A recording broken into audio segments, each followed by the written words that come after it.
are back. You're listening to You Would Think, the Philadelphia Flyers podcast. I'm your host, Kyle Collington, and joining me today, it's the one and only Mr. Kevin Durso. How are you? I'm good, a little tired. It's been a week of the West Coast games, the 10 p.m. Eastern starts. It's been a week. I did not miss 10 o'clock starts. Actually, no. It's not that. You know what? I don't care about the start times. It's the finish time, and then the post-game article, and the follow-up, and the blah, blah, blah. And right. It's probably about the time that the follow-up gets done, because even the post-game article is done pretty timely. That you tend to write that kind of during the second half of the third period. Right, but see, it's the after effect, because as soon as I get done with the whole thing, if I just turned around and said, oh, it doesn't matter, I'll just go to bed and I'll wake up and I'll do this whole thing over again, I could be in bed by about 1, maybe 1:15. Okay. Depending on what time the game exactly ended. The Wednesday game against the Oilers didn't start technically until 10:15. Right. TNT puck drop, the classic, So TNT knows drama. TNT knows the NBC blueprint. That's what it is. So we start at 10:15 and then end, and it's I don't even know if it was even just 1:15. I think it was even closer to 1 than that. And so when you're finally done with that and move forward with it, it's okay, now it's already after 1 o'clock and I'm just starting on the other one. So those are that's hectic enough as it is. I can actually sit there and say that I don't remember what time I got done with everything on the Thursday game, but the Saturday one, I was finished publishing the recap at 12:45. I think. Well, that game was pretty easy to talk about. We'll get there when we get there. Let's start with the fun hockey. It was easy to recap the game itself, but I'll tell you this much: it wasn't exactly the easiest one to do takeaways for, because there was not many takeaways. There were 2 really easy ones, and then the rest was kind of I had to really, if nothing else, I did what I always do when it comes to games like that sometimes, which is if I can get a good quote that allows me to branch out on, this is what I think they mean by that, or this is what we should take from that quote. The second point that I had in the 5 takeaways from Saturday was a quote, which I thought summed the whole thing up. So, we'll get into that more specifically when we get to the Saturday game, but for sure. Let's start with Wednesday, because the Philadelphia Flyers went out and played Connor McDavid and at the time undefeated Edmonton Oilers. Yeah, handed Connor his first loss of the season. That game was fun. It was a fun game. So here is the thing for me, and I'm kind of taking away the focus from Wednesday for a second and looking at the road trip big picture, because I want to go back to our kind of season preview episode for a second, because when October ended, there was kind of a number that I had in mind, and I'm if you got here, you're doing okay. I tried to kind of, and this is why I when we get to Saturday, I really want to focus big picture again, because I kind of tried to sit there and say, when you bring in this many new players, there's going to be an adjustment period. You have to brace yourself for the fact that you may, take last Saturday, and I know we're going back to we did a show right after that, but take last Saturday. You played well. You had a decent game. You lost to a team that hadn't lost yet either. Right. It's going to happen. It's going to happen early in your season. It might not be the best results-wise. You're just looking for competitive hockey. And Sergei Bobrovsky played his tail off. He did, but beyond that, what I'm trying to get at when I talk about that is that, okay, so you come out of that game and you're 2-1-1. You kind of stole the point against Vancouver, dominated Seattle, had a really good game against Boston, and then lost a close one to Florida. The deciding goal is shorthanded. The eventual one that makes it a 2-goal margin is an empty netter. It's going to happen that way. They were an undefeated team. Good for them. They're playing well. It's been evident. Good for them. So you come into this week and you get the same test right away. Here's another one. Undefeated. Haven't lost. And by the way, Connor McDavid has not slowed down at all. Is obscene. I think at one point he was on a 215-point pace. He was averaging coming into that game. They had played. They were 5-0 too, I think, right? Yeah.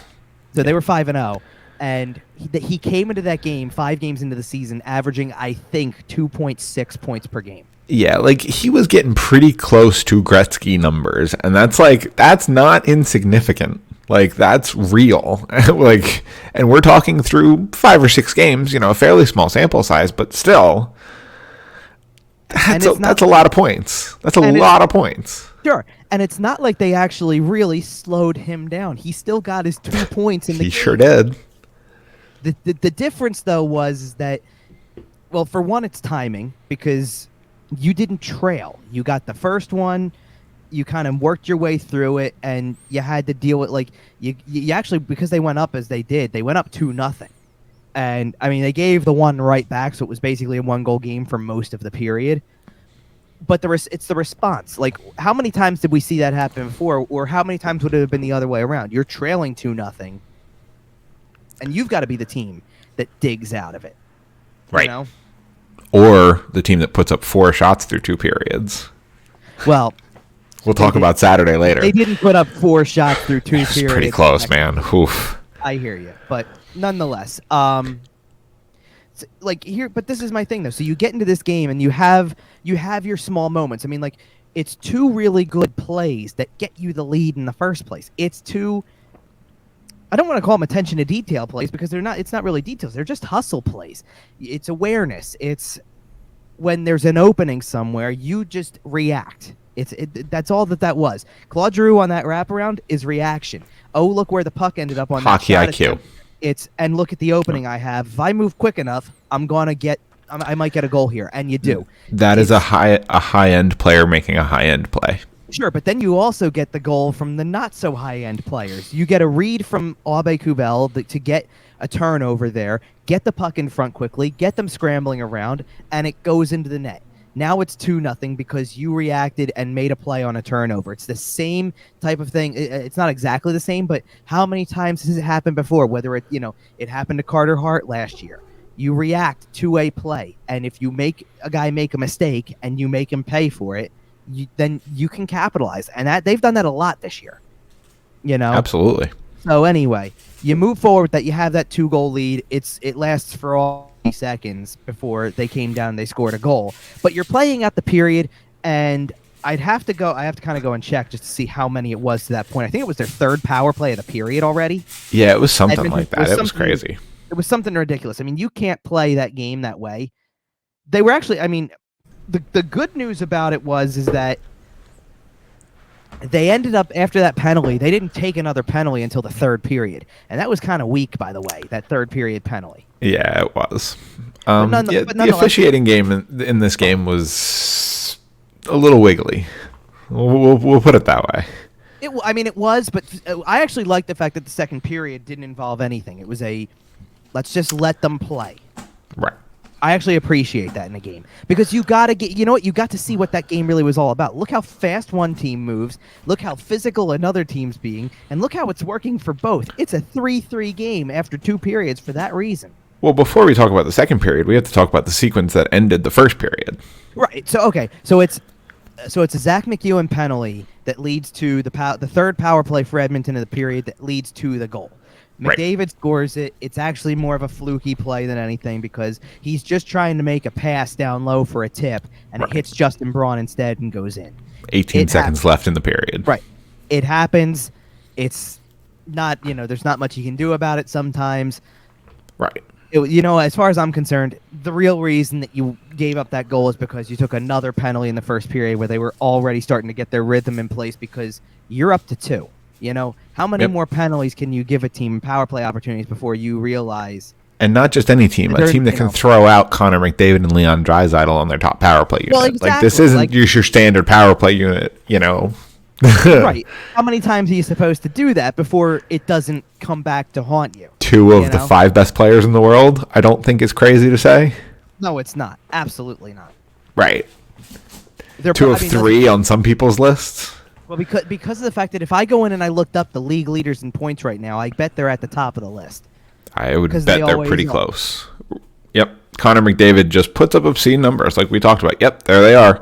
Connor McDavid, 16 points.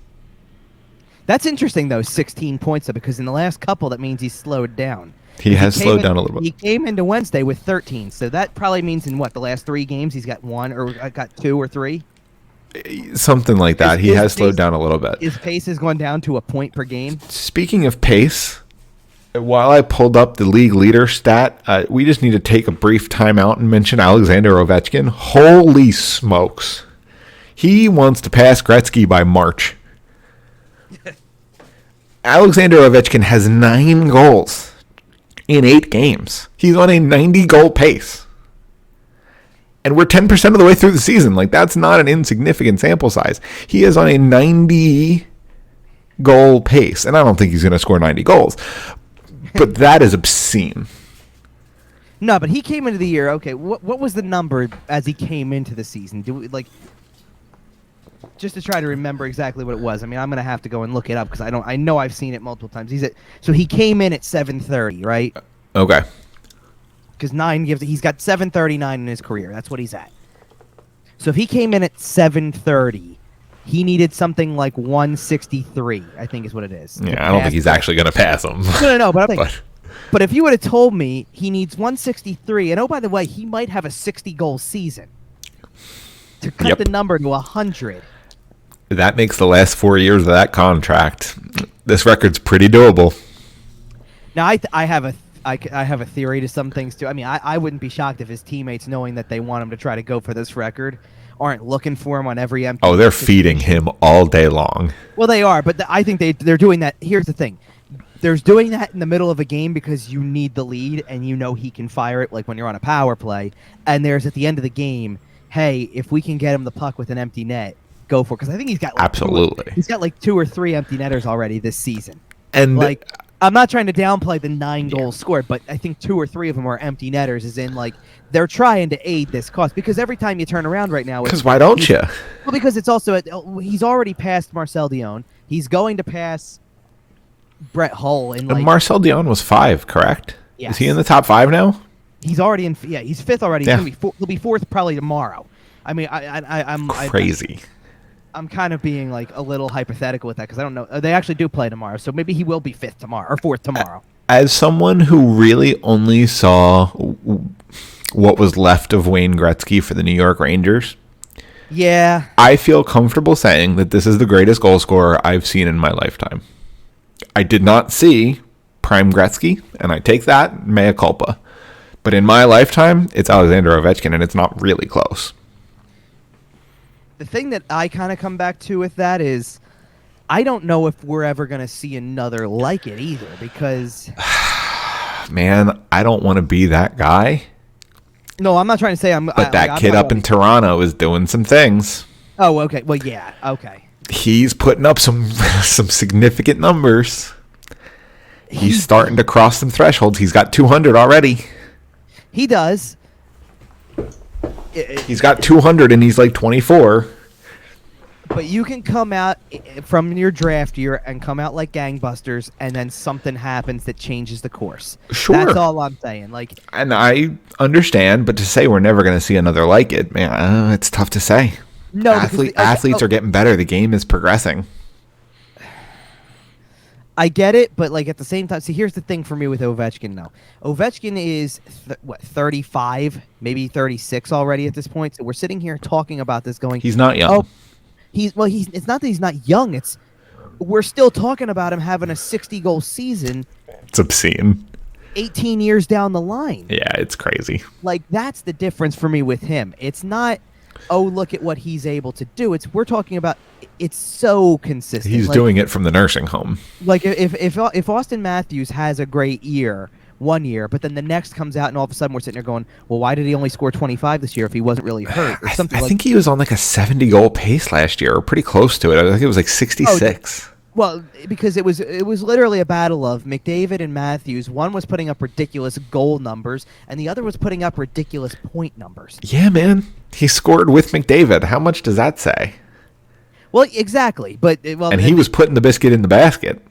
He was, but I don't know. I mean, look, we're also, and I've used this before, because if nothing else, one thing that that is absolutely true, no matter how we spin it, and to be honest, to tie it back to the Flyers, I guess a little bit. Guess we should probably do that. No. But I took a piece of this from Nolan Patrick, kind of in a way, because No, because when you get to that draft year, you've been spoiled with Matthews and it was Matthews Eichel and Matthews Line and it was McDavid Eichel and Right. like all that. Like you've been spoiled with drafts where there's not just one guy, there's two that are absurd talents that are gonna go clear cut 1-2, and that was essentially what Patrick became. Was Haven't like, all those second overall picks gotten traded? Line A? they have. Well, Line A. Eichel hasn't yet, but he Eichel sure has is not going to be. yet, but he probably will be. Once he has, that's an interesting little stat. No, but hang on a second. Now you're going to make me get curious because I believe a lot of the thirds have because Kokoniemi got traded and Dubois got traded and like. Oh, that's funny. But either way, there are certain draft years where like guys last at the top. Guess what? Here's another one who I think didn't he get traded too? Dylan Strome. he did. So Dylan Strome's gotten traded. That's one. That's Now, 15. who's the first number one of that bunch to leave? It's gonna be hard for it to be anybody, to be honest. I know. Like, I suppose because he doesn't have his contract yet, it makes sense to say Jack Hughes just by default.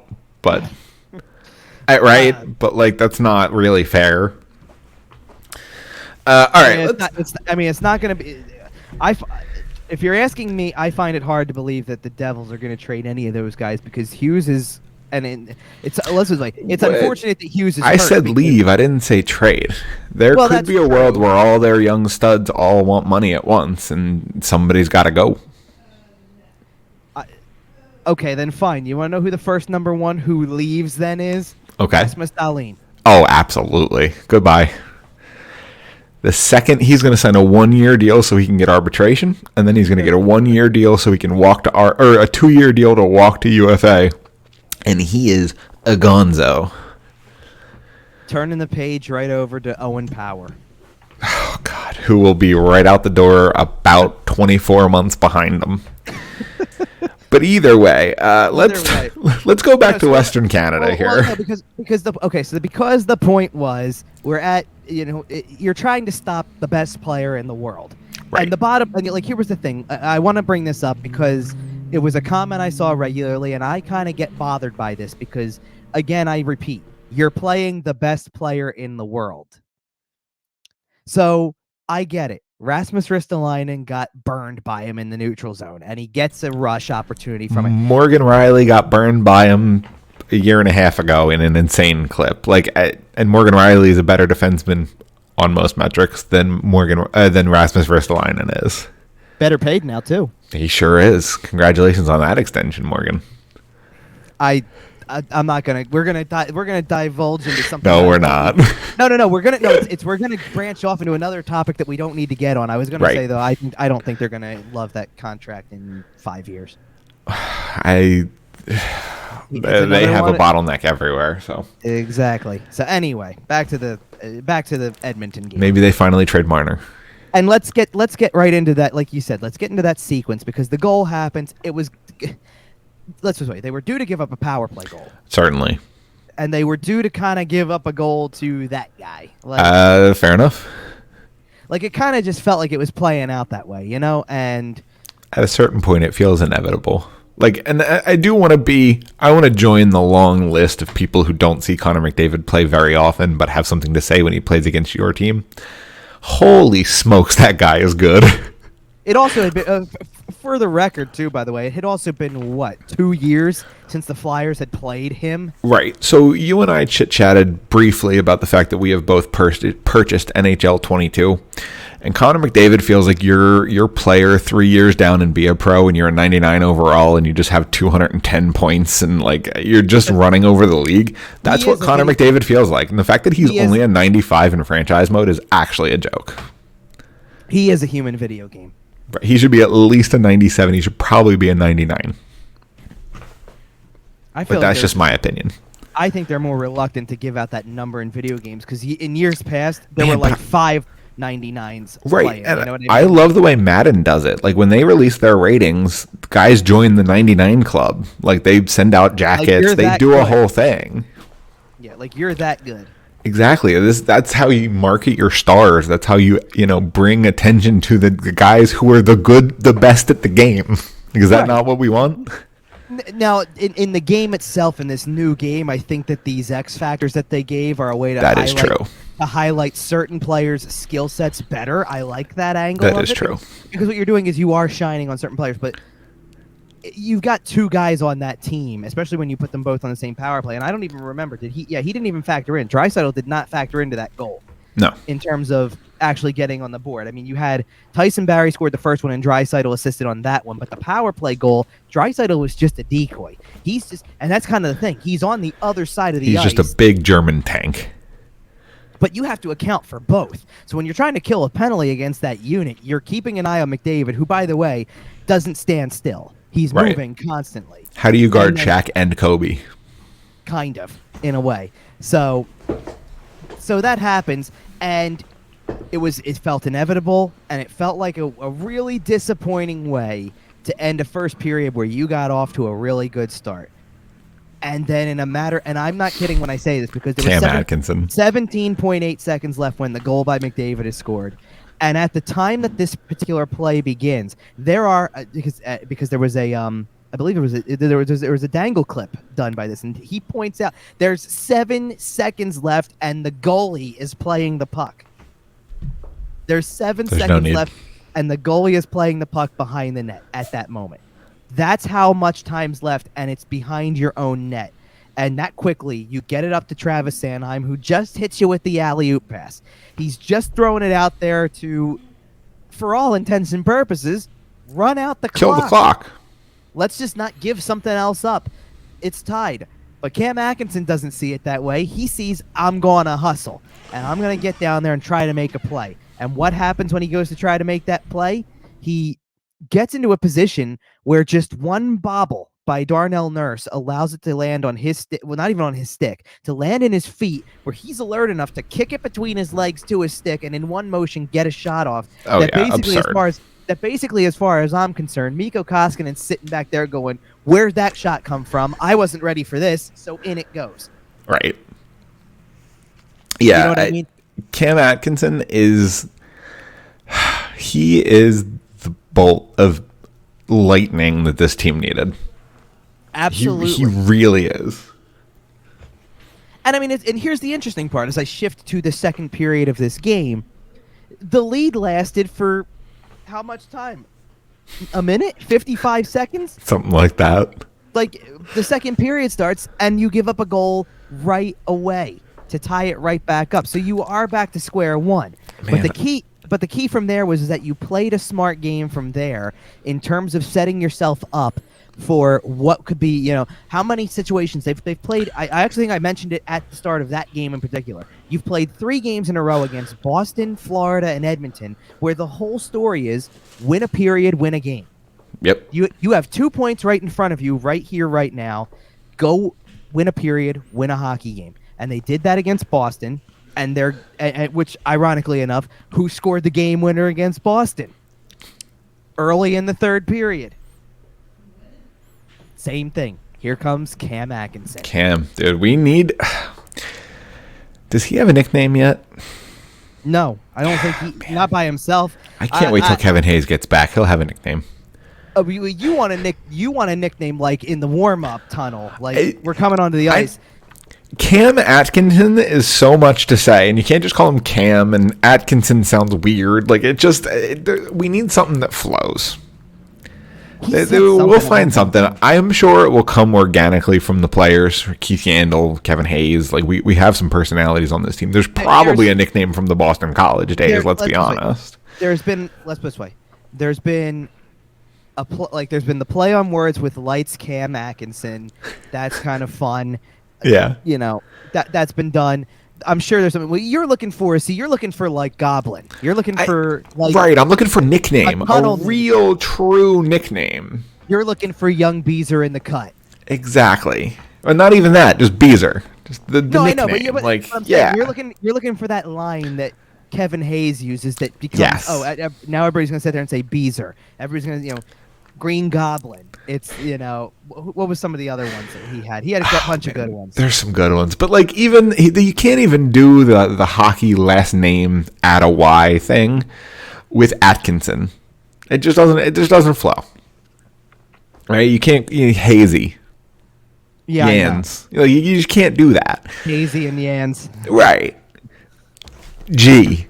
Coots. Like, there's no nice, clean simplification of the word Atkinson. So we're going to have to figure this out. Let us know on Twitter at YWT Podcast. So, speaking of win a period, win a game. Turns out we can do that in the first period, too. Let's talk about Thursday night against Vancouver. Yeah, Not quite the same atmosphere. No, but it was. Here's the thing. A lot of what I saw at the end of Wednesday on Twitter was, look, this is all well and good. Like they've won this game, but man, they're going to be gassed going into a back-to-back. They got to travel to Vancouver, and they just had to skate with the fastest team in the league and basically do it with a one end to end the lead. whole game. And basically do it with a 1-goal lead the whole way, though. Like, right. You play that entire third period, you're protecting a 1-goal lead. It's not until the final minute of the game that you finally get the empty netter insurance tally, which was a close call, by the way. No kidding. It was barely onside. Barely. But it was. I don't think it was, but that's just me. I'm certainly not complaining about it, but I don't think that was onside. Do you know why I think it was onside? Because they wanted to go home. No, because the linesman actually put his hand up to say off, waved it off. Or maybe he was waving off offside. I don't know. I couldn't tell. But he was waving something off like, no. He put his hand up, I think. He put his hand up to call offside and was waving off the goal, I thought. And then they went and looked at it and determined, no, it's a goal. That's what I think happened. I don't know. I'm not going to look a gift horse in the mouth, because if Edmonton comes down and scores the other way, I don't want to play against Connor McDavid in overtime. And that was a big I don't want to do it. Right, and it was a big enough deal because you survived that portion. Goalie out, they didn't really get the chance that they needed to, and you go through with it. You know, you go through, you get your empty netter. And by the way, also, I believe, Edmonton had double-digit shots every period of the game. 12 in the third period where they did not score a goal, by the way. Yep. And 37 total, which means that Carter Hart comes out of this with a 34 out of 37 save performance. And honestly, Connor McDavid power play. What do you really expect him to do about that? Like, and I don't really want to beat this dead horse, because I feel like on every show we come in here and talk about how all these goals weren't Carter Hart's fault. I understand he's the goalie and it's his responsibility at the end of the day to make the stops. But honestly, most of the goals he's led in this so far this season have been weird bounces or power play or an awful turnover by Nick freaking Sealer or whoever. Like, yes, he bears the ultimate responsibility because he is the netminder. But the team faults around him, and that's not his fault. I'm pretty sure it was that Edmonton power play with 8 minutes left in the third period or something like that. That he makes a really big save on Draisaitl. Massive save, massive. Which on a play like that, I don't know if it's happening last year. So that's the stuff that I keep taking from it. Is that's a save that I think last year, with the way his confidence was, you have a problem. This year, you're getting that save. Yeah. And then speaking of saves, moving to Thursday night, Martin Jones. Yeah, did that shut a few people up? Hi. Hello. Yes. I would like to be the first, well, maybe not the first, but I'd like to be the first member of this podcast to apologize to Martin Jones. I was skeptical, and obviously we'll need to see a little bit more of this. But what I've seen from Martin Jones so far has been nothing short of spectacular. From what you expect out of your backup goaltender. He's played two. First of all, here's the only thing you can ask for to start with. He's played 2 games. What's their record? 2-0. Exactly. He's kept you in 2 games against not easy opponents. No, right? No. You know, because let's put it this way. You're playing Boston, which you didn't know what to expect. It's a different Boston team. Let's be real about that. It is. But it's not. But it's still really dangerous. Still Marchand, top line. Pasternak, Bergeron, right?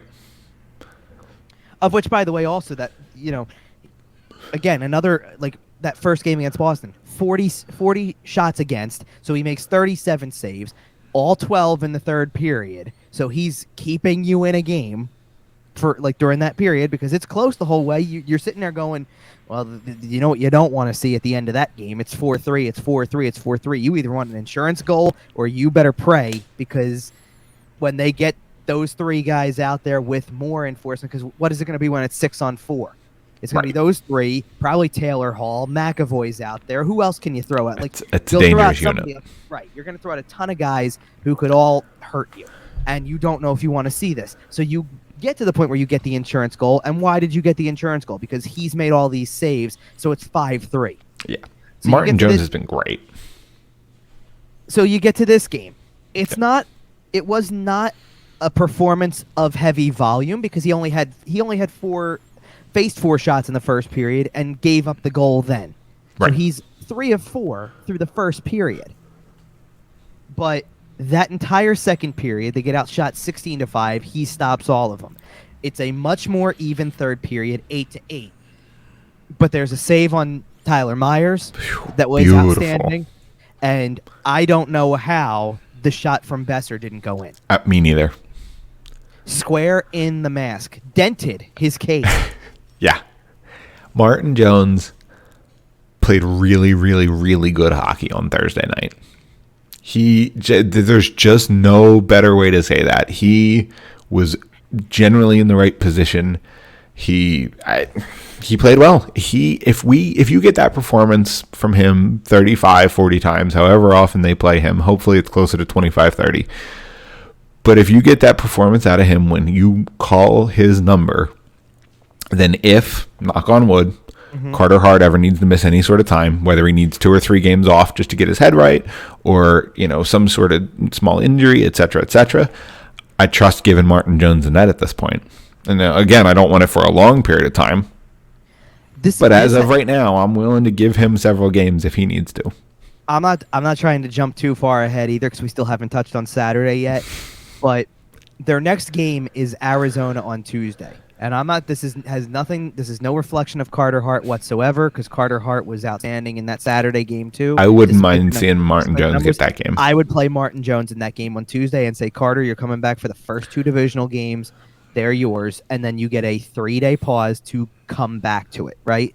Like, it would be beautiful. You can regroup for the next 3 days to reset yourself. Like that's actually kind of the beauty of the early season schedule at this point. Like the gap between the last game against Florida on the previous Saturday and then not playing until Wednesday is almost like you get to sit back and go, there's an easy way to set up the goalie rotation. And now guess what? You played that 3 games. You get 2 days. Now you get to set up your week ahead again. Then you get 3. You set up the week and weekend ahead. It's a nice way to go about doing things because you get the time to prep the goalie who's next. And I just think that that's a good game for him. I agree. Because I think you want your top guy facing these divisional teams as much as possible. And in the other side, you get to give Martin Jones a little bit of a softer opponent in Arizona, a game that you should still be able to get 2 points out of, even with your backup netminder.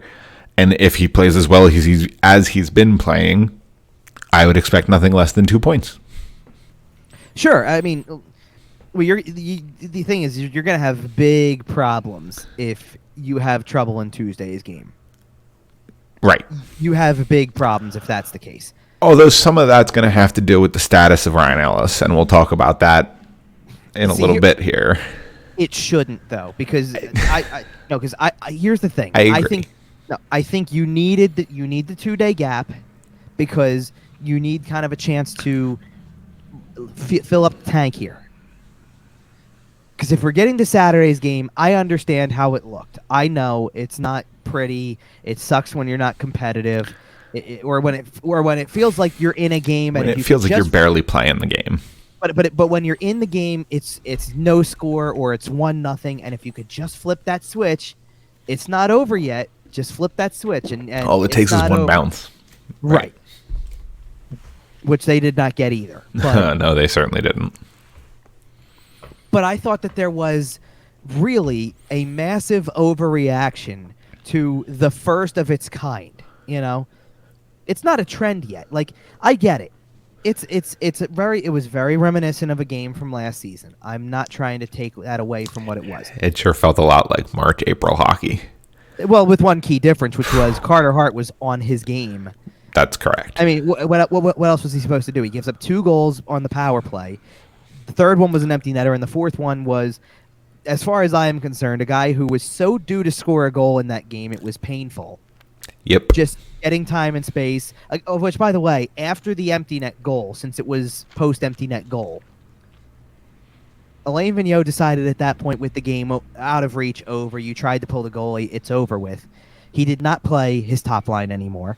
He did not play his top defensive pairing anymore, or at least he didn't play Ivan Provorov anymore. Their night was done. They spent the last 3 minutes and 49 seconds on the bench. That team and that unit didn't really deserve a chance on that night to try to come back. Well, they there was nothing from them the first 57 minutes of the game. No. Nope. Well, no, but I think what you're also trying to do at that point is that it's a realization of, I'm just trying to play out these last 4 minutes without using these guys. It was a team, and I said this in the group chat, it was a team that looked gassed at the end of their first road trip of the season. First trip to Canada in almost 2 years. 3 games in 4 nights. Right. It was a team that looked tired. 3 different time zones on 3 different nights, or 4 different nights. They looked exhausted. And I agree with that. Here's the other thing to me that's important to remember. I think people are looking at Calgary and thinking about how basically Calgary was not that different from the Flyers a season ago. The one key difference was that they fired a coach midseason. But other than that, it was rather listless. It was complete disappointment. They've got a great top line, and you're going, well, why isn't it working? What's the problem? What's going on here? They went out and got Jacob Markstrom. They fixed their goaltending issue. No, they didn't, though, because he was already there last year. So you're sitting there going, you're right. So you're sitting there going, you got the new goalie. What's the problem then? It's not him. Like, he's not playing to the same level. You're not getting the performance from any of your players. Well, he's turned it around because he's already got 3 shutouts this season. Right. So, of course, but he was already good to begin with, though. Right, but he had a bit of a poor season last year, his first year in Calgary. He did, but they just had a rough year overall. But the year before, in the bubble, he basically carried Vancouver as far as they were going to go. He was spectacular for them. But anyway, so you're sitting there watching this game, and I think that's an association that was made a lot. Was that, well, Calgary wasn't very good a year ago. What the hell's going on? Like this, and things change. No, but truth be told, if going into this week, I would have told you that to me, the goal was get 2 out of 3, which is exactly what they did. Yep. If you would have told me that the 2 out of 3 were Vancouver and Calgary, I would have told you I believe at 1,000%. Absolutely. And it turned out to be different. It turned out to be Edmonton and Vancouver, which I thought was, let's just say, that was 2 really gutsy wins, because the first one, you're trying to play from a position of they're faster than you are, and they're going to be coming for you. You've got the lead back in the third period, and you know that wave's coming. You need a good goaltending. You need to kind of weather the storm against that team. You kept them to the outside a lot, and then your worst nightmare comes halfway through that third period in Edmonton. A penalty. Oh, no, their power play is going to get a shot with 8 minutes left. That's your worst nightmare. The only thing that could be worse, was what happened the next night, which was, hey, here's a penalty with 1:20 left. Yep. Good luck. Defend it or lose, potentially, or go to overtime. Well, lose. Right. The credit to them is that you did defend it. And it's an area that we were sitting here going, well, what kind of penalty kill you have? You got 2 of the gutsiest penalty kills in those situations, man, because you survived it. I gotta say, I am loving this second penalty kill group. This concept of putting Cam Atkinson and Joel Farabee out there and just saying, go. Oh my goodness, it's so much fun. It is. And Farabee's had a little, Farabee looked probably most tired of a lot of the forwards out there by the end of that road trip. That is true. By the end of it, he really seemed to struggle. I just think they couldn't get any rhythm at all going in that game on Saturday. But there was, and I shared this with you guys because it was this was the types of reactions that I was getting. We're 7 games into the season. Yeah. They were 4-1-1 prior, and that includes you. Let's put it this way. That includes you didn't know what to expect from Seattle. I mean, Seattle could be Vegas 2.0. Not on paper, but who knows? It's a bunch of misfits. It's a bunch of players that every other team said, we don't want you. So they go and join a new team. Maybe it sparks them, maybe it doesn't. You demolished that team. Demolished. Thanks, Dave. So that's the first one. You play the team that gave you fits last year in every way, shape, and form, and you beat them. You play an undefeated team in Florida that you were able to hang with the entire game. And then you did the same thing with Edmonton, and you win the game. And then to top it all off, the team that you started this whole process with, that you had to rally back, get 2 goals in about 2 minutes to even get a point out of, you play with your backup goalie, you defend, you hold on to a 1-goal lead the whole way through, and you find a way to win this game. I'm so glad you said that like that. I'm so glad that you finished with the phrase, find a way to win that game. Right. Because one of the things that we have talked about on this show for a very long time is the games that the good teams find the ways to win. Right. And so far this season, and I'm not going to sit here and say that the Flyers are definitely going to be a top-tier team. They're definitely, quote-unquote good. But so far, again, at roughly 10% of the way through the season, they are finding ways to win games that good teams find ways to win. Especially when you play 2 games back-to-back that are totally different. Absolutely.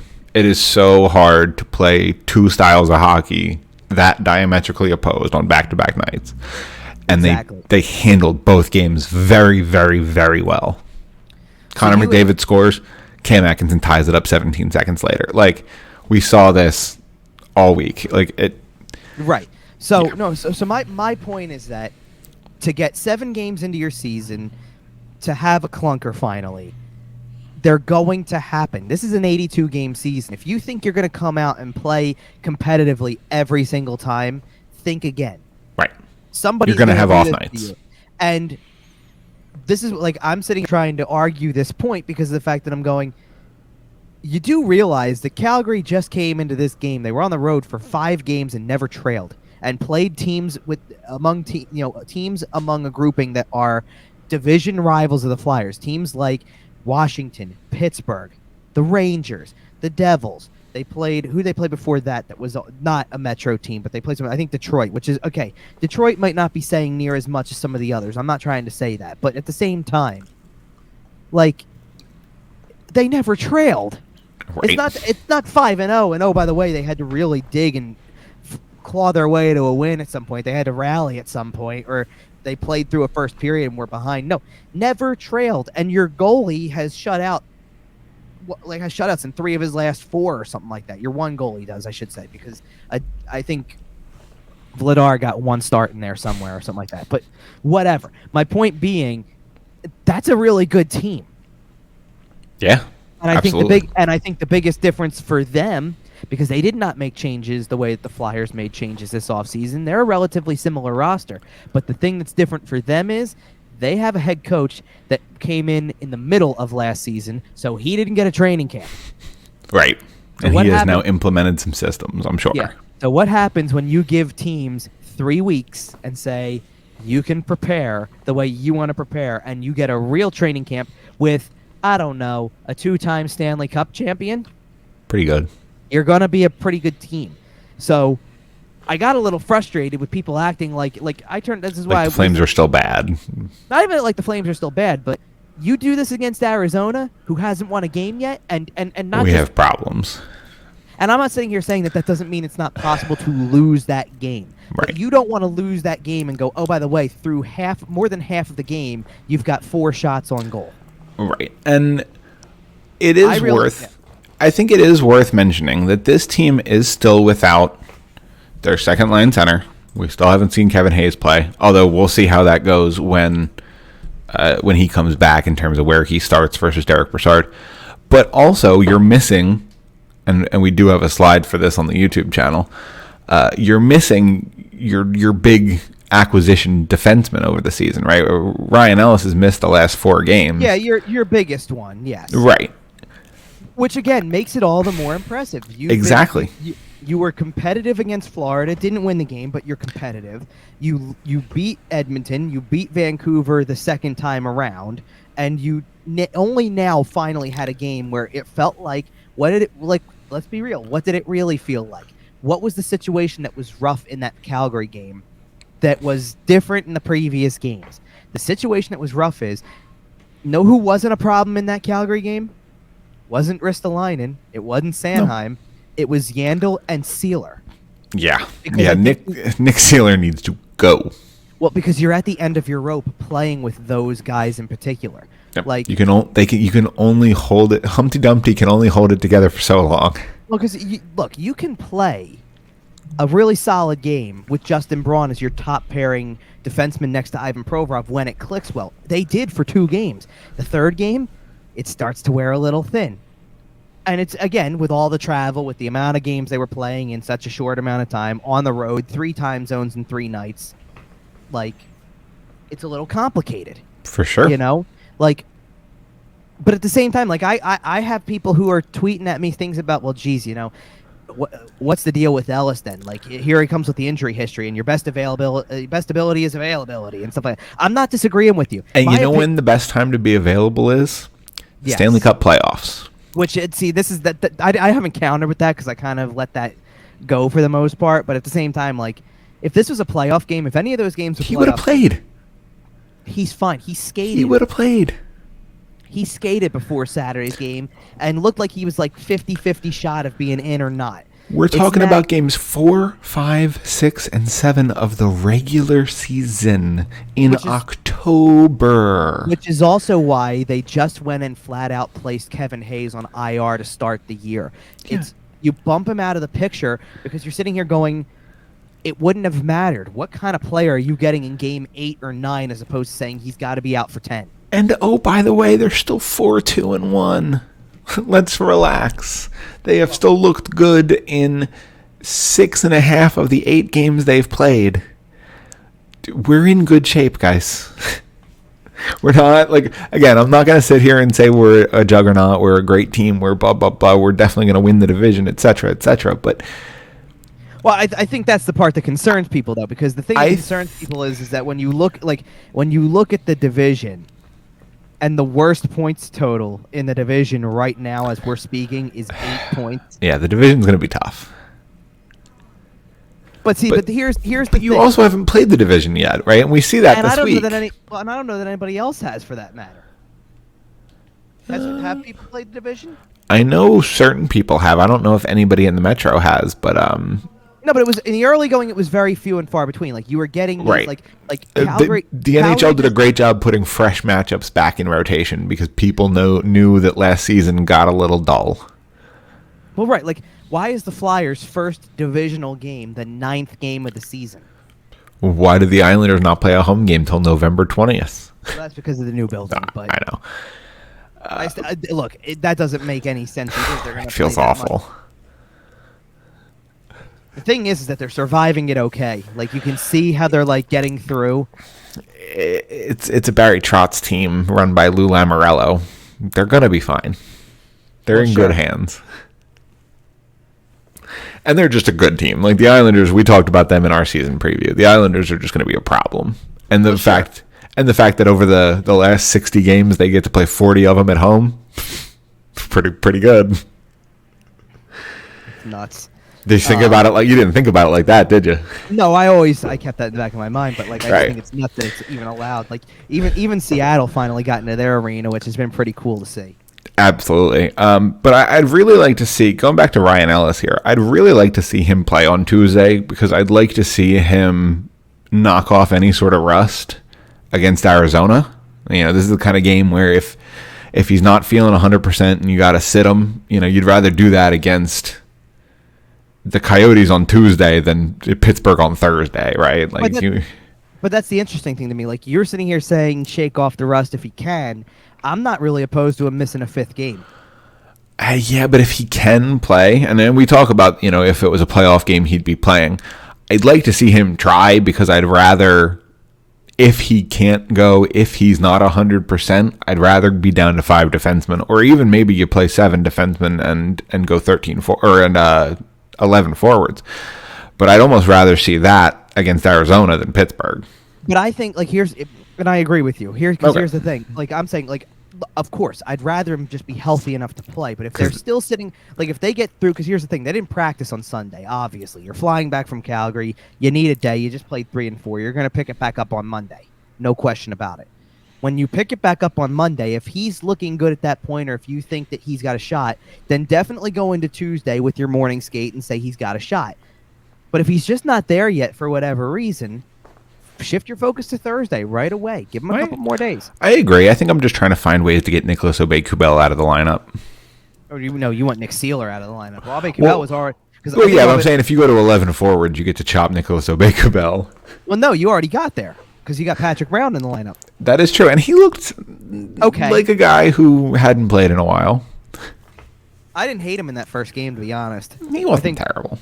I think in the second game they all kind of really pushed in that. I mean, you know what? And it's a good point too, because we've talked about this. This goes back to the 3 games and a big problem area that they have right now, which is you can't go. I mean, realistically it's a 4-game problem, not a 3-game problem, because it really started with last Saturday, because that's still one of the best teams in the league, and you gave them 7 power play opportunities. And then you followed that up with, I think it's 4, 5, and 5 or something like that. Like, something along those lines. I don't know if that's the right order, but it's definitely the number, because it's 14 over 3 games. So you've allowed 21 power plays in 4 games. Yeah, you got to work on that discipline a little bit. And that's what was nice, because Alain Vigneault finally said that. Right. Like after when you get guys like Nick Seeler and Nicholas Aubé-Kubel or Patrick Brown, when you get them out of your lineup, Zach McEwen, love to see him get out of the lineup at some point here. Your discipline will get better, right? Because your Kevin Hayes doesn't take as many penalties as, for example, a Zach McEwen. So it's kind of just going to go down through your roster getting better, hopefully. I think it's important to look at from that game, kind of with the Edmonton game. Edmonton goes 1 for 4 on the power play that night, and then Vancouver goes 0 for 5, I believe, and then Florida had gone 1 for 7, and Calgary finally kind of gets you and goes 2 for 5. But the point I'm making is that there's a number of penalties that you kill off where you do kill them off, and it's the full 2 minutes. And when you have that much involved in it, like I think with the exception of the only one I think is the exception is the minute 20 that you kill off at the end of the Vancouver game, which is your final minute 20 of the game. So what are you doing, though? If you're taking 4 to 5 penalties a game and pretty much killing them all off, you're looking at anywhere between 6 minutes, well, at least 6 minutes. And that's a ton of bad ice time for your penalty killers. 6 to 10, and you're wearing guys out because you're asking them to be out there. And when you're getting Claude Giroux to take the face off, and when your second unit involves Atkinson and Farabee, like those are some of your top 6 guys. Like those are the guys that you're needing to produce on offense. They're spending half the game on the penalty kill. Which is why I think that when you look at like I said, when it looks like Farabee was really worn and didn't have the best game because of it at the end of that road trip, that's the reason why. Yeah, his battery was empty. Penalties. But like you have him killing penalties, and Atkinson's killing penalties. So in the last 2 games of that trip, even Atkinson looks a little bit more ineffective over time. I can't wait when this team is at full effect, and we're talking in the playoffs. I cannot wait to watch Cam Atkinson breaking down the Wells Fargo Center ice on a shorthanded attempt, because the place is going to be a buzz. Because I'm still thinking of a nickname. Right, but you get where I'm coming from with this, though, right? Like, what you really need in the grand scheme of things is you need Sean Couturier, when he does come back, Kevin Hayes, Cam Atkinson, Nate Thompson, Patrick Brown. I'm trying to think if there's Scott Lawton. Like, those are the guys you need to rely on as penalty killers, because that takes Claude Giroux off the ice. That takes Joel Farabee off the ice. I think getting Claude Giroux off the penalty kill is paramount to the team's long-term success. I'm just trying to go through my head, because even Brassard, I think, was killing penalties a little bit, but not often. And I don't mind that, but I mind that a lot less once Hayes comes back. Now, I'd prefer Brassard not killing penalties. It's just, you get what I'm saying, though. Like, that's a lot of hard work to do. in the course of 3 games too. Like, there's a big difference between, hey, it looks like you're getting outplayed in that final game, and it looks like you're really tired. I know those games didn't look like near as much. No, those were hard fought. First of all, you're skating with the fastest team in the league in the first one, and then the second one, you're killing off penalty after penalty, trying to hold on to a 1-goal lead the whole time. It's a stressful game. Yeah, it's tough. So you're gripping the sticks. Right. So I don't think you have much of a choice, and it turns into it becomes tougher for that reason. Yeah, absolutely. So, I mean, if they can cut down on that type of stuff, and listen, you should go out there in the way that look, I'm not trying to sit there and say that I'm discounting the possibility for Arizona by any stretch. I remember an Arizona team that came to Philadelphia not too long ago that also didn't have a win and got their first win in overtime. You know, it does happen. You need it to be, and got their first win in overtime, I believe, after a frantic late game rally by the Flyers to even get it there. Like, it made them actually look like the choke artists that they had been to that point where it was like, oh my goodness, they really can't win a game. And then one late odd man rush and it was over. You know, so you want to go out and, like, if you could have a Seattle type game, I think I think you almost like. Speaking of teams that can't win a game, look at the next Seattle? opponent. No, look at the next opponent. Oh, what, Arizona? The Arizona Coyotes are 0-8-1. Well, that's what I'm trying to say. Like this. Absolutely. But that's what I'm saying. Like, I was trying to explain this when it came to the way that the Calgary game went. I'm like, that's a team that's 5-1-1 on a 5-game winning streak, haven't trailed since they lost in overtime in the second game of the season, essentially. Right. Like, this is a they're a good-looking team, at least. If you're getting 4 shots in a period and 4 through half of the second period, it's not enough. Against a team like Arizona that's not after a road trip like this, or not the tail end of a road trip like this, like, it's gonna happen. What you need to do now is respond to it. Like, that's what my takeaway was at the end of it. If it's a trend, now you've got a problem. Yeah, it's one game. If the Flyers are a good team, I would not want to be an Arizona Coyote on Tuesday. Well, sure, but, like, this is what I'm trying to get at too. Like, weren't we not, like, after the first couple of games, weren't we not a little skeptical? Like, we're sitting here going, well, okay, look what they did to Seattle. That's great. Look what they did against Boston. That's great. Competitive against Florida, and then as it builds, and you're going, look, they beat Edmonton. Look, it's like, you're asking yourself, are they for real or not? Kind of, and it's not a question that gets answered in the first month of the season per se. Right. But you're asking yourself. The reason you're asking yourself that question is because of the fact that you're sitting here going, well, last year they were 7-3-2 through like 11 games or 12 games, and it all fell apart. So, what's to say that 4-1-1 wasn't the same thing? Well, and I think this is a big week for that because, like you mentioned, sure it is. Right? We haven't seen a divisional game yet, and this week we get a little bit of a softball with the Arizona Coyotes, and we've kind of touched on that game a little bit. And I think we both expect the Flyers to win. You speculate that Martin Jones should play, and I completely agree. I think that's a great idea. And then the back half of the week, you got 2 quick little they're 1 travel day type trips. You got Pittsburgh on Thursday, Washington on Saturday, and it's time to figure out where you are in the Metro pecking order. Something important. It's at least time to start working on that. Something important with this Washington game, by the way, is that it's not really the first time you're seeing them. Right. Because you did pretty much play their full lineup in a preseason game. Yeah.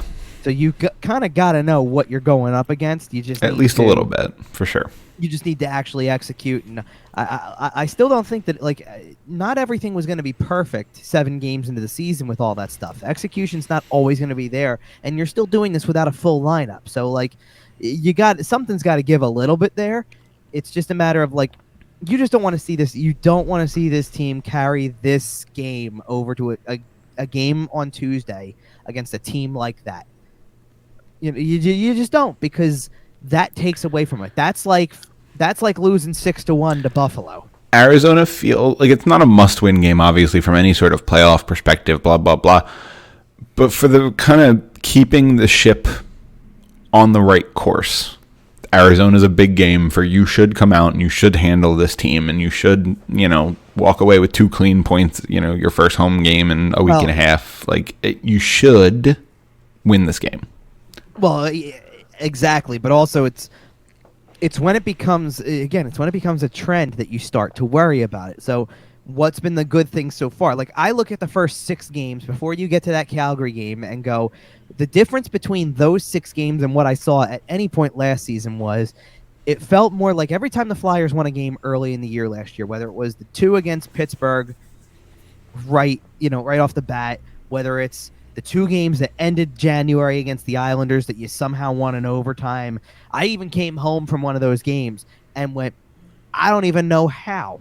Like, I have no explanation for it. It just happened that way. How many games did we watch, though, early in the season where you go, well, they won, but it wasn't all that satisfying? Right. We did see a lot of that over the first half of last season. They played the Devils twice on the road, and they were 2 of the most unsatisfying wins. Like, it was good to win, but it's like... We thought the team had better hockey than we were seeing, for sure. But what's the thing you kept telling yourself? Oh, it'll get better. Like... Give it a little bit more time in this. No, give it more time in the season. It'll get better. It'll get better. And then the whole team got COVID and it imploded. Right, but at the same time, like my thing is that it felt like they were getting more lucky in those games than actually winning those games. Like, I'm looking. They were keeping themselves close enough to get the lucky bounce, and when they didn't get the lucky bounce, they lost the game. And then the back half of the season, they just quit on themselves. But I'm seeing the team that 2 years ago worked really hard to generate an opportunity. And when they finally got it, made a team pay for it. Like it's amazing. It's amazing what team dinners will do for you. Well, I guess, but also but this is what happens. Like, when they would pressure a team into a mistake and then go down and find a way to score off of it, that makes a huge difference to me. Like, that's what I see from them. That's different than last season. It feels more like a team that works harder. They definitely do. When they're winning. They do have a little swagger to them, because here's the other thing about having the Flyers are a vibes team, 100%. Here's the thing about having swagger. Okay, you beat Vancouver, and Martin Jones is in goal, and Claude Giroux makes a joke at the press conference, going, he kind of let in a soft one on that one goal. And you don't rib your goalie like that if it was a hard fought. Close-edge game, blah, blah, blah. You do that when you're having fun. But he makes he let in a soft one, right. And Jones smiles and is like having a chuckle over it, like, this is a lot of fun. Like, we're like, that's a loose team, right? You're saying loose in the sense that emotionally they're not wound so tight. They're vibes. Collectively as a unit, yep. They are like this. Like, the Flyers. United. I told you, I said this a couple of weeks ago on our season preview.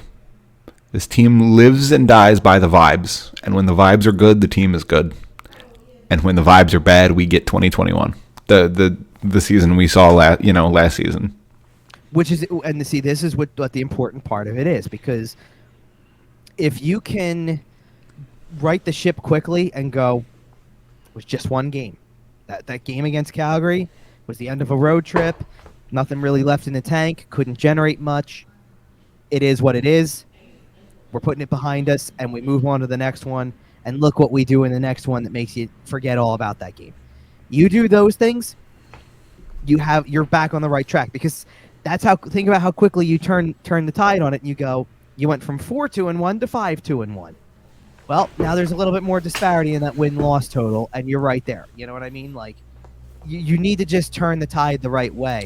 So that this way you go, like, just so you also go into those games against Pittsburgh and Washington and go in feeling like you have a little sense of confidence about it, especially on the road, because you want to do well on the road. Worth noting that Sidney Crosby has returned for the Penguins, and we should expect to see him in action on Thursday. And worth noting that our Alex Ovechkin conversation wasn't for nothing, because he's on the schedule very soon. Well, hopefully Carter Hart handles business there. So, all right. So it's going to be a little bit of a weird ending of the show here. Is there anything else you wanted to talk about before we move to kind of our last topic here?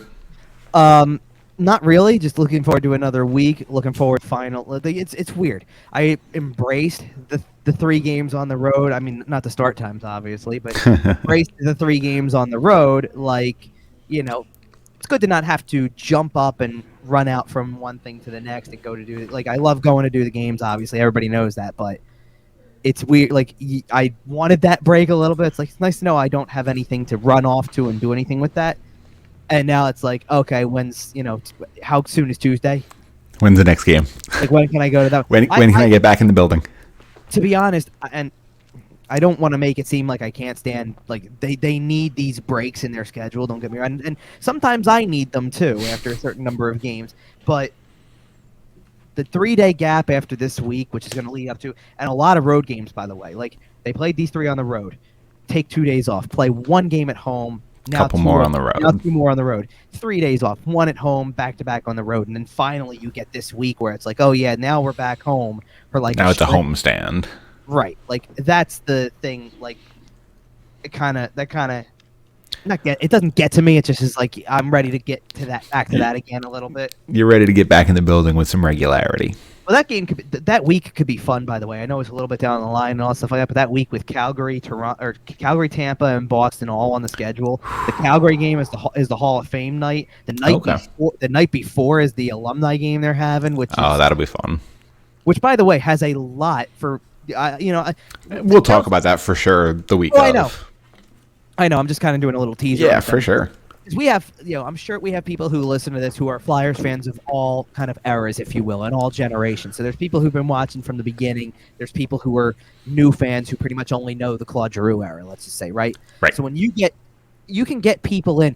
A lot of players are coming back that were part of like the Rick Tocchet era teams. So you've got guys who are coming back who have not participated in any alumni game, and this goes back to not the one at the Winter Classic, not the one for the 50th, first time ever.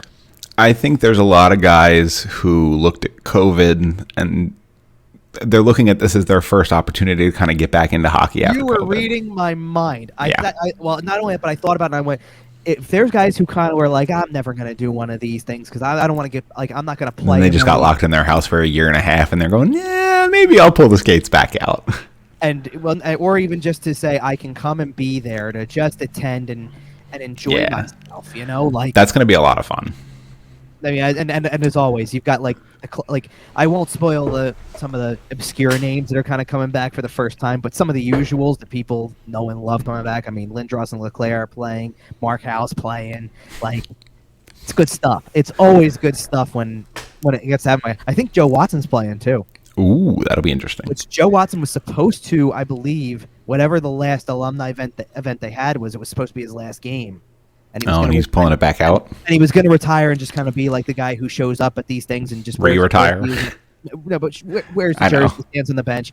And because it's so close to, I guess, the last one over the summer or something like that he must have done or whatever it was, he's doing it again. He's playing one more time. Love it.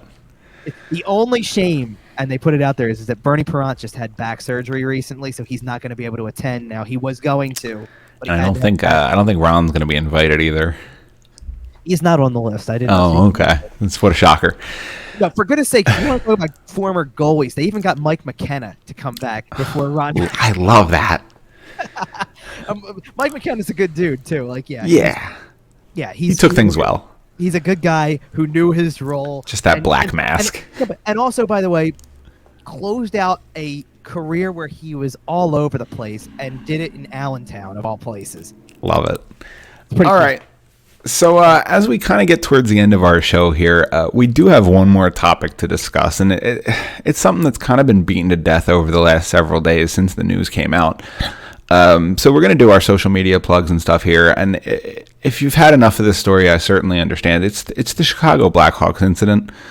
So before we get into that, if you are on your way out, we did want to thank you for coming and listening. Make sure to follow the show on Twitter at YWT Podcast. Follow Kevin at Kevin_Durso, and make sure to follow at Sports Talk PHL or Sports Talk Philly and at Flyerdelphia too for all your Flyers coverage.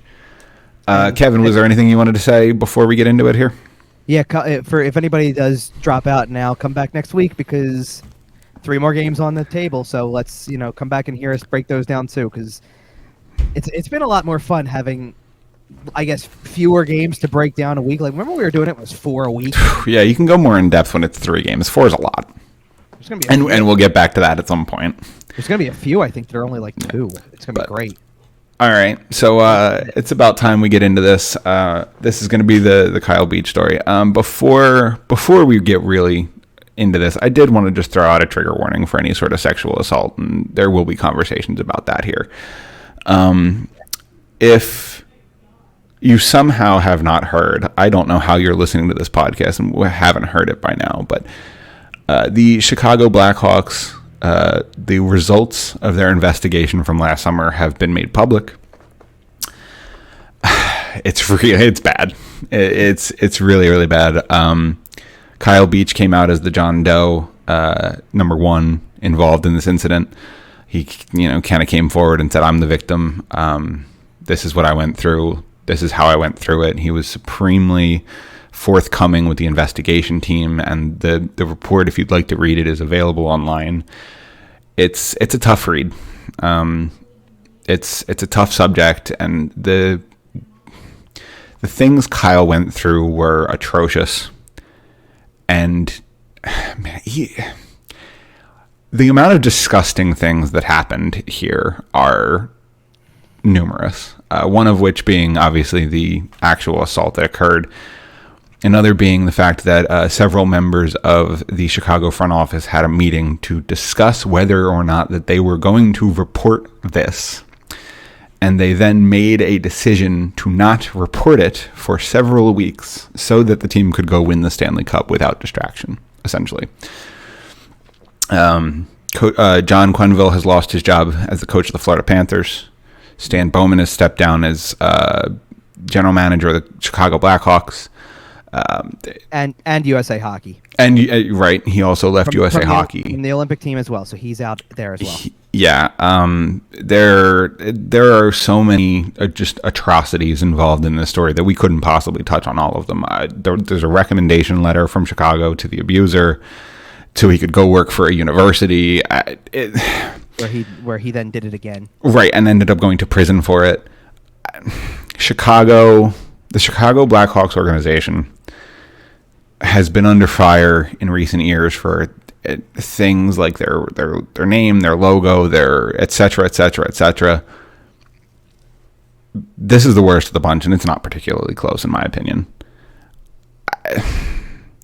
The Chicago Blackhawks failed Kyle Beach, and the list goes longer than that. They failed him. The Players Association failed him. His teammates failed him, both immediately afterward and in the training camp following. The league in general failed him, which, I mean, let's put it this way. I know it's kind of, I don't want to use this word in this kind of discussion, but it is kind of a joke sometimes, an easy joke to talk about how the league screws up certain situations. Yeah. But they sure didn't do a good job on this one. So it kind of is like, what else is new when you sit there and say the league failed him? But it really hits when you sit there and you go, it's not just the league in this situation. You have a whole players association that is literally dedicated to protecting the players who play the game. Yeah. And they didn't step in and do anything about this. His teammates did not step in and do anything about this. The front office and management of the Chicago Blackhawks did not step in and do any of this. And why was that? Because the cost of winning was more important than basically a crime and basically a young man's well-being, a 20-year-old's well-being mentally and physically, to sit there and emotionally, all three areas, to sit there and say, nope, the Stanley Cup's more important than all three of those things, and that's why we're just going to try to push it aside. So the abuse happened when Kyle was called up from the Rockford Ice Hogs to be a black ace for the Chicago Blackhawks in the playoffs. Yep. The incident occurred towards the end of the Western Conference Finals. The team was kind of between that and their Stanley Cup final. Probably the most chilling, sickening thing that from my perspective on it, is what Coach Keogh allegedly said in the meeting. And apparently when learning of these allegations of this incident, he said something to the effect of, the team can't, or it's really hard for the team to have gotten where they are right now. We can't deal with this right now. Basically what it was is that we don't need a distraction with negative publicity at this time. That was basically what it came down to. And we don't need this distraction. And negative publicity because we're going for a Stanley Cup, which right there basically translates to what I had just said about the Stanley Cup is more important in your mind to you and more important That's the cost of it then. The cost of it is I'm going to overlook a situation that involves a 20-year-old kid that has scarred him for life. It derailed his career to the point where the following year, a scout listed in his scouting report, I don't know if you've seen this. The part where it said the incident with Brad Aldrich last year really screwed him up. Basically. And it essentially derailed the career of an 11th overall pick, a guy who I've heard Tom Wilson-esque. And I don't really remember a ton about Kyle Beach as a prospect or as a young player, but so the Chicago Blackhawks have announced that they would be interested, they would like to settle with Kyle. And Kyle has said something to the nature of, I'd rather take you guys to court and expose everything because I'm in that kind of mood. No, I think it's the other way around. They're trying to discredit his story a little bit. Well, because they wanted to settle, and he said, no, I don't want to settle, so now they're going to play the legal game. Some of the legal details are definitely a little fuzzy with me. I want to see John Quenneville on the stand. I want to see him squirm and say what he said in that meeting, looking Kyle Beach in the face. I want to see it. Because at this point, that's what he deserves, in my opinion. And there's really no way to put a bow on this story, and there is no bow on this story. This is going to be a stain on hockey for a very long time, and I hope that reforms are made to prevent this from ever happening again. Yeah, well, look, because here's where I'm at with this. First of all, number one, it is going to be a stain on hockey for a long time because of the fact that when it was brushed under the rug for 11 years, then it's going to be a stain for twice as long, 3 times as long, whatever it is. This is going to be a story that might, until it is really, truly rectified in some way, shape, or form, whether it's financially, financially, but whether it's different policies put in place that kind of reflect on. So let's put it this way: there are people in the hockey community in reacting to this story that are not tone deaf to it. If you heard what Taylor Hall said, for example, Taylor Hall hit the nail on the head in expressing how and there's certain other people who have talked about it too, and that's why we've titled when we were talking about how to approach this story, the only banner we could put up is putting the name in the story that matters the most, the person's story that matters the most, which is Kyle Beach's story. Right. That's what matters the most. We have to reflect on him as a person and what he went through and how nobody was there for him during that time. And he has been incredible this week. The strength he has shown coming forward as John Doe, his interview with TSN, which they removed their geo lock on. Go to YouTube, go to TSN's channel. You can watch the full interview. It's not region locked. You don't even have to do that because I'm pretty sure that that full interview is available on TSN's YouTube account. It's on NHL on TNT's Twitter account, or NHL on ESPN, one of the two. It's on various Twitter accounts or YouTube accounts. It's tough watch. Able to watch it. Okay, but here's the catch with it. This goes back to any type of when world issues or when societal issues or when emotional issues or you name it enter the conversation when it comes to sports. The point is that it's supposed to be uncomfortable. Yep. Right? We talked about this a lot over the last 18 months or so on the show. So what really can, and I'm not trying to say this to put anything on me. I felt a responsibility as someone who goes to multiple games a year, who covers a team in the league, who has a responsibility and a role around players and coaches and interacts with people in the game. When the report's out, you read it. Yes. Because it's important to be educated on what went on and to actually get the truth of this report. Because that's the only way to start preventing it from happening again. And that's the first step. And I'll be honest, I didn't get through it the whole time the first time. I had to stop and come back. It's hard. It's really hard. It's a hard read. And not just because it's legalese and it's written like a legal report. No, it's disturbing. It is challenging to read. Because fair warning to anybody who hasn't seen it yet, it is very graphic. It's very graphic. It goes into great detail to tell you exactly what happened according to this investigation based on all of the accounts that they had. And I don't know what was actually more disturbing, reading the actual graphic details of what happened or the conversations that were documented with direct quotes according to certain people. That was, you know what I mean? Like, that just makes me the cowardice shown by the Chicago Blackhawks front office in June of 2010 is disgusting. So that's the first part for me was that I feel like I had a responsibility, read the whole report, every page, every sentence, go through it, read it, and do it no matter how hard it is to actually read that stuff and how uncomfortable it is. That's the point of it being force yourself to get through it. Right. Yeah. That's the first part. Then the second part was actually something 24 hours later.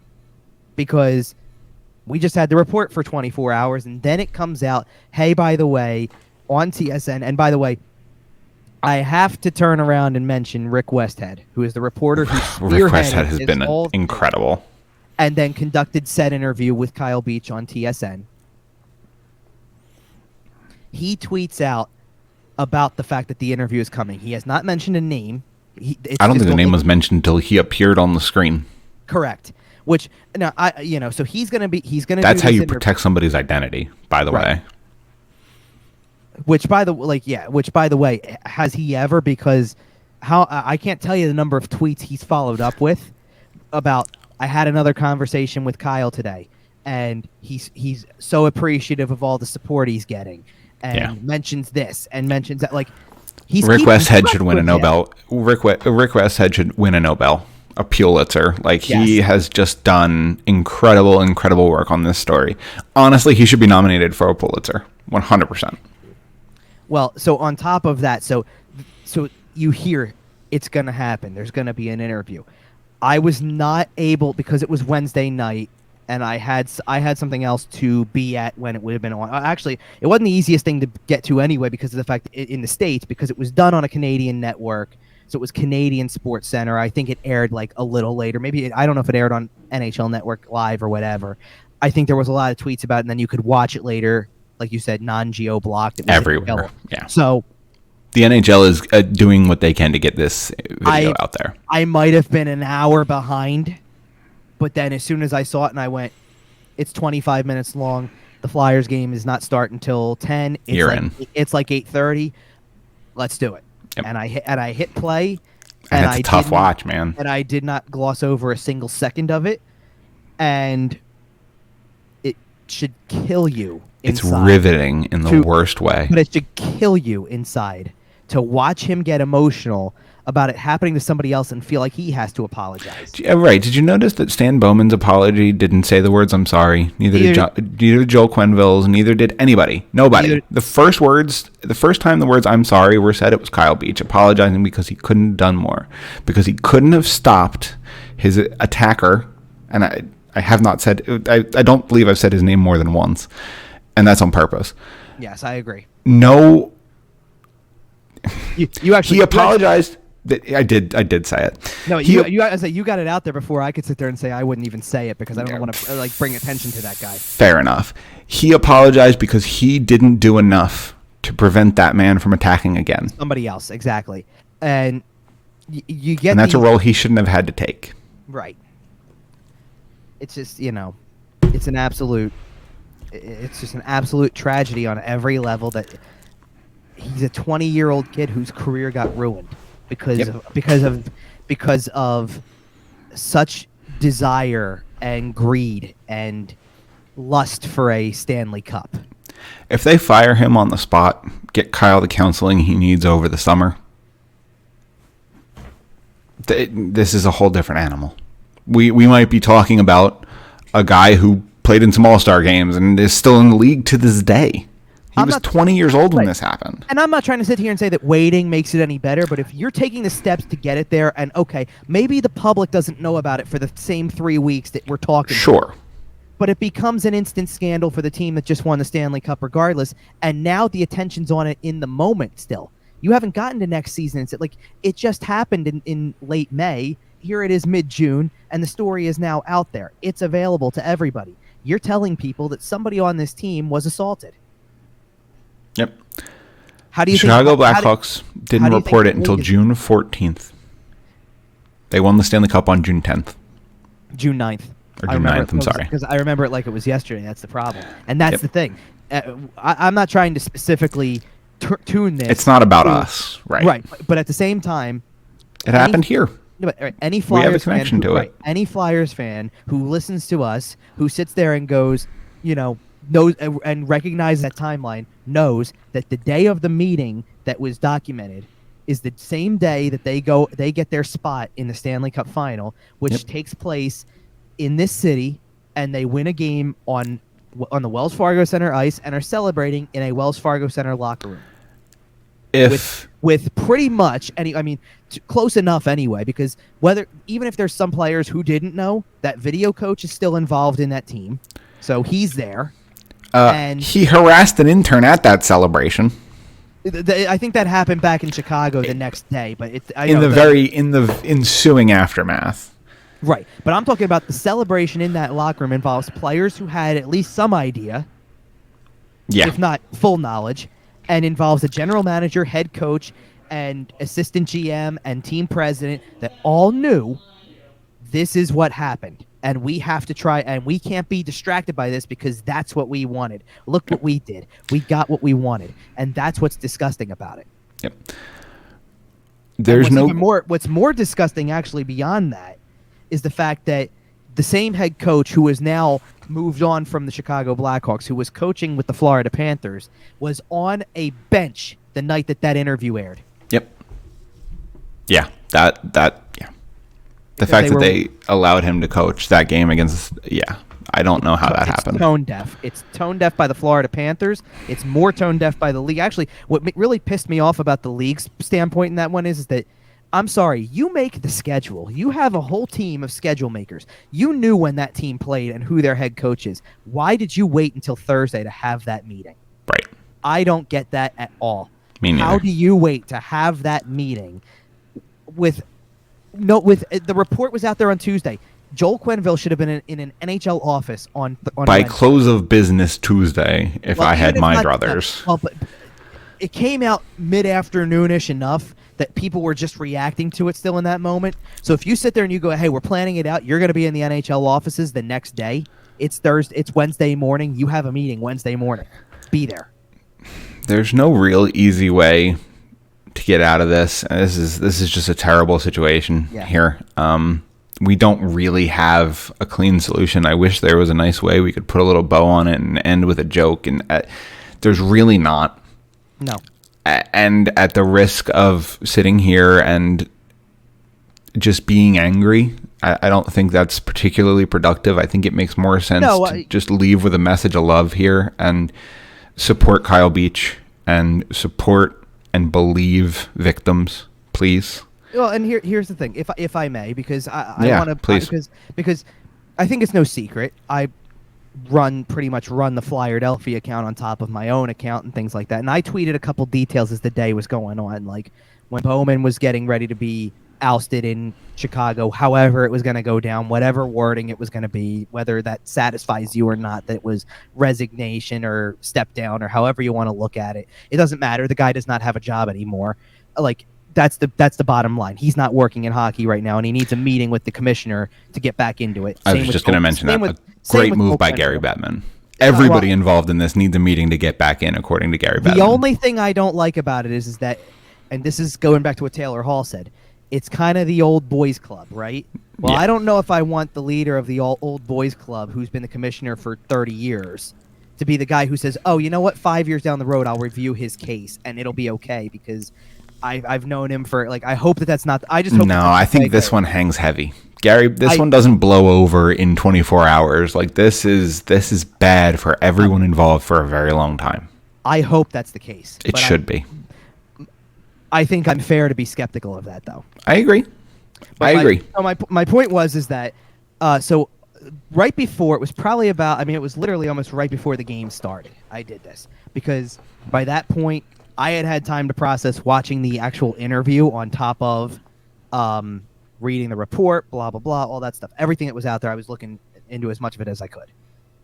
So I tweeted out from TSN, or retweeted TSN, quote tweeted their thing from the Flyerdelphia account and put, taking a moment to share this important story. It's bigger than this Flyers-Oilers game or any other. Yeah. And I started with that, and then I actually followed up a second later and went, I generalized it in terms, because I'm not saying Right. like, of course I understand it, but like I'm trying to, like, a group of us are represented under that umbrella.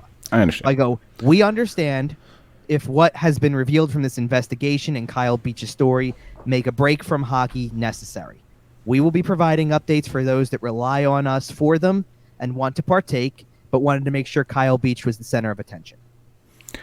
I agree with that, and I think that's a really good place to leave it. And that's why I was trying to kind of divulge into before we kind of got out of here, which is like, listen, this is a really important story. We needed to talk about it, and it's hard to get out of it, and it's hard to even turn back and say, hey, by the way, Arizona on Tuesday, just like it was that night to say Edmonton tonight. What do you think? And that's why we did this at the end of the show. Yeah, but here's the thing: it's saying it's okay to still sit there and say, I want to watch that game. Like, I want to watch that game. I'm still going to support the Flyers, or I want to get my updates. And I think it's still okay for people like me who sit there and go, I still have a job to do around this game. I don't feel like I can just sit there and say, well, this story, like, the story has affected me.